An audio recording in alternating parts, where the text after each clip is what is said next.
Welcome to Vermont Today. I'm your host, Terence Jeroloman, and my guest this time is Dennis Morrisseau. Dennis is running for the state senate, the Vermont State Senate from Rutland County, and I'm running for the Vermont State Senate from Chittenden County. And we're both running on a platform of secession and an end to the wars in Afghanistan and Iraq. Dennis, it's good to have you here. Nice to see you, Terry. I'm sorry I was late. You know, elect Morrisseau, he doesn't know what day it is. I didn't know what day it was. I thought it was Thursday. Well, we're never late when we tape a show. Dennis, would you like to tell our viewers something about your background, where you grew up? Born in St. Johnsbury when my father drove trucks for St. Johnsbury Trucking. I was the only one in my family born up there. Everybody else is Burlington. Burlington Public Schools. Most people probably would know me from Lunig's. That was my restaurant. I built it, ran it for almost 20 years with my wife Laura. We sold that and got out of the restaurant business and went south for a few years, living on the coast of North Carolina, Cape Fear. Fixed up a couple of cottages there. I'm a tool guy. I grew up with tools. My dad was a builder, among other things. So I renovate buildings and do things like that. Lived there for several years and then briefly in Key West, and a bunch of years ago returned home, and I must say I'm happy to be here. I had dinner at Lunig's just a couple of weeks ago. Did you? Yeah, we sat out on the sidewalk in front, yeah. And it was really nice, and the food was good too. Oh yeah, oh yeah. I think it's the best. Well, it's an awfully good restaurant. It was quite good when I had it. This fellow's even improved it, I think, over what it was when I had it. So that's background. You know, the usual thing. Burlington Public Schools, University of Vermont, took a degree there, went off to law school at the University of Chicago on a scholarship, hated it, walked away from the scholarship, and that was, of course, Vietnam era, so I was sucked into the armed forces. Told by the draft board that maybe if I voluntarily signed up, I could go to OCS and become an officer, and that would, wink, wink, chew up a year and give you better options. And so that's the way I did it. I was an OCS, a 6-month wonder out of OCS, combat armor. Became an officer. Was assigned briefly to Fort Devens, where I was the intelligence officer, which is sort of a joke.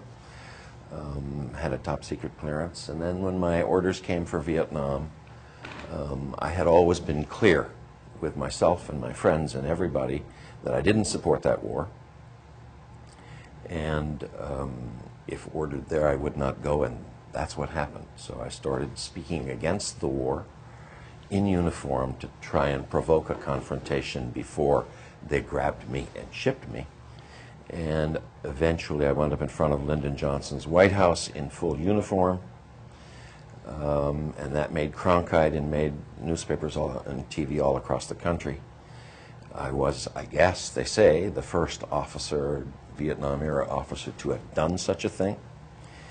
And later they seized me, ordered me to board a plane for Vietnam. I refused to do that. They then filed court-martial charges, and we had a court-martial, but we beat the court-martial. We won. They dropped it. So instead of 5 years in Leavenworth Federal Penitentiary for willfully refusing to obey a, quote, lawful order, go to Vietnam, son, I got to resign my commission and come home. That's how I started. I'm sure people would like to know how you managed to beat it. Oh, it's really a long story. Essentially, they dropped it.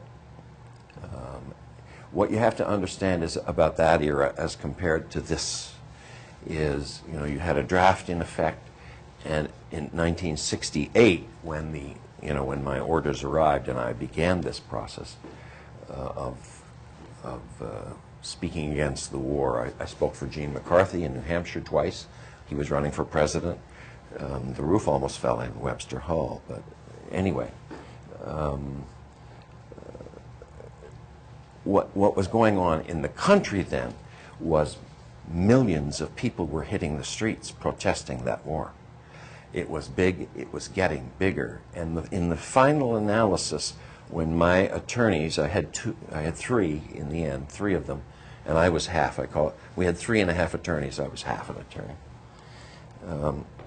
When the 3 attorneys went down to Washington to have it out with the Pentagon over what we were going to do or what we were not going to do, I said to them, because I ran the case, I said, be sure you tell them that you have a client you don't control, can't control, and he's perfectly capable of speaking to those thousands, hundreds of thousands, and millions of people in the street, and maybe putting 5 or 10 more out there if you want that.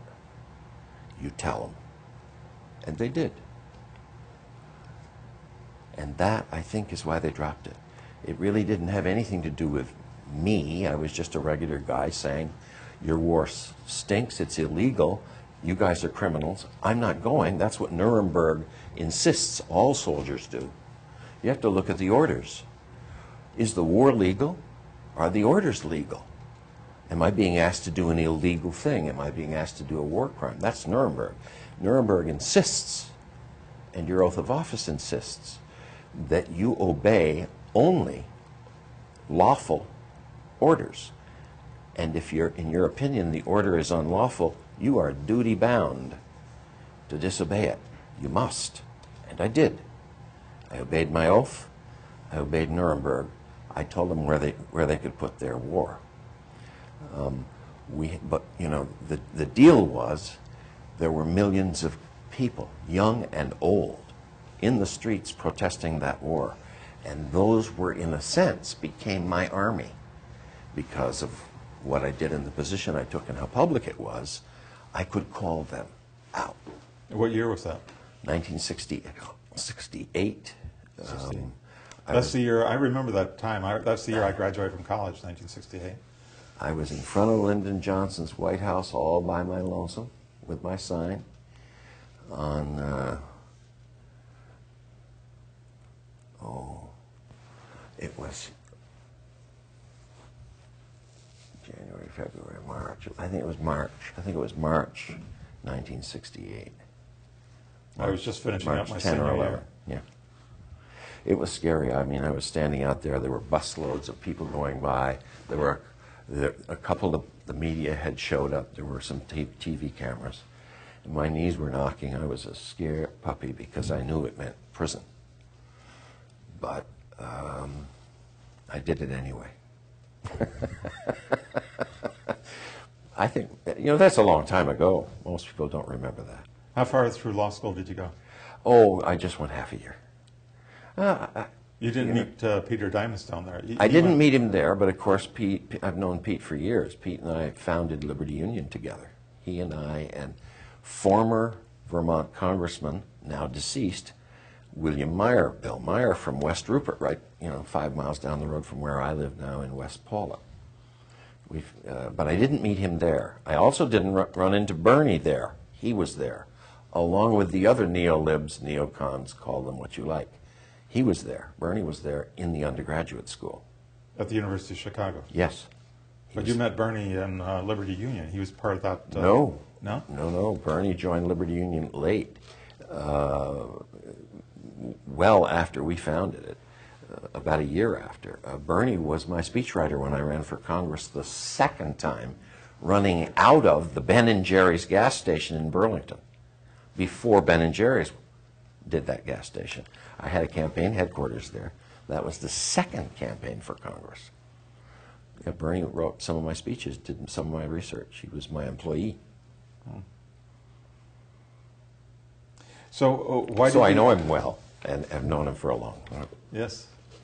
And now you're running for the state Senate from Rutland County. Yes. How did you decide to run for the state Senate this year? Well, I've been hooked up with the Second Vermont Republic for quite a while. I've always been of the opinion that in a political fight, if you're a serious person or if you're a serious organization, in the end, you have to put forth candidates and take take your issues to the public, you have to stand for office. You know, you can suck your thumb and pay attention to everyday concerns and vote once every 2 years, but that doesn't cut it. If you really want to change things, you gotta stand for office. So, since that had been my history, Thomas Naylor was somewhat interested in me, the anti-war history and what have you, and I was very interested in his secession movement, and we spent some serious time talking to each other at length, and I liked it, and I pressed, as he did, we were the only two really in the beginning, pressing the organization to field candidates. And actually, I came up with the idea of running a whole bunch of people for every seat in the Senate.